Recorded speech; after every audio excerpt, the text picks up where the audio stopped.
What we're going to be doing today is just basically fast hand technique, that kind of thing from Shorin-ryu.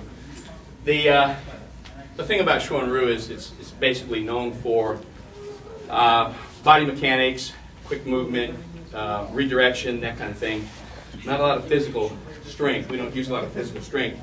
We don't do much grappling or anything like that. The other guy was talking about, he likes to only show 3 hits. I was telling you earlier, kind of funny, when I was a kid and somebody wanted to start a fight with us, with me or anyone else, I used to say, well, there's going to be 2 hits. I'm going to hit you and you're going to hit the ground. So that's kind of how we look at it. I was talking to another fellow earlier. I lived in Hawaii when I was a kid, and there's a place in just on the other side of River Street, in Honolulu. Just on the other side of River Street. If you walk on the other side of River Street, and we were talking about this, he remembers the same thing I do. If you walk over there, and for every button you have unbuttoned, you're a tough guy. So that means you're going to get in a fight. You know, we used to go with our shirts open. 16, 17 years old, you're running, get in a fight every day. Anyway, test our art, test our style. Anyway, I started training in 1958 back in the Midwest, a small town, Coffeyville, Kansas, at the Boys Club. So one of my heroes right here who still teaches at the Boys Club, and I think it's wonderful. It's we were so poor that sometimes we actually had to eat at the Boys Club. We didn't have any way to eat. Back then it was called the Boys Club. Now it's the Boys and Girls Club. Anyway, I started in 1958, and then I continued training and went to Hawaii and trained there, and went to Okinawa. In 1970, I was Naha champion in Kumite and Kata.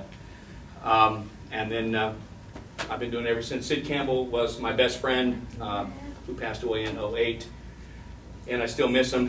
Some of the stuff I'm going to do today, I'm going to show you some of Sid Campbell's favorite things as well. We had a lot of fun together doing some of these kinds of techniques. In fact, when I first met Sid, I'll tell a little story here.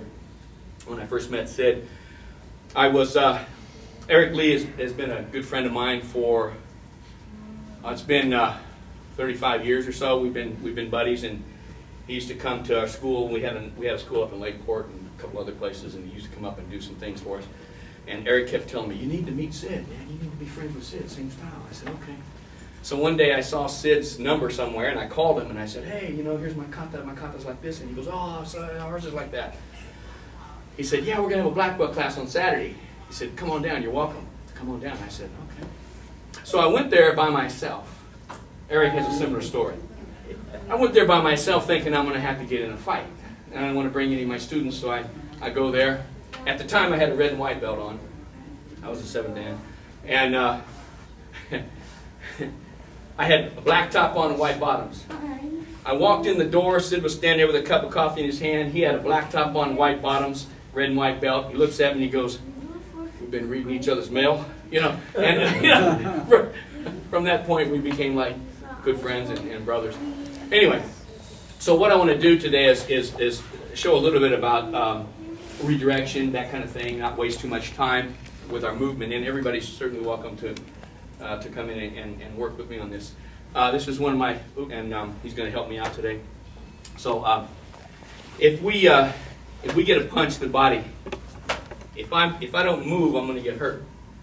So typically what happens is, if I move to the outside, it's going to be less problematic, because I don't have to deal with all these other parts of the body here. I don't have to deal with these weapons. But if I move to the inside, I got to be a little faster. So if I move to the inside, we're going to do, go ahead, bring it. We're going to do something called fast hand technique, or passing hand technique. So when he throws the punch, it goes here. And we're going to do a follow-up very quickly. So what happens is, when we do this, there's actually 2 strikes. And the next ones are very quick from there. What happens then is this. We're going to go slow. 1, 2. Passing hand. Back knuckle. Strike here. Follow up. Pull. You notice you don't have to hold, because it's a resting technique. So when I do this, and I do this, that's going to pretty much put him out. We go from key point here, strike here, to the rib, push under, here, and then just pull. So it's very, very fast. Very simple. Sides. Again, if he throws a punch, I don't move, I get hurt. So we're going to, passing hand, strike, under, pull. Okay.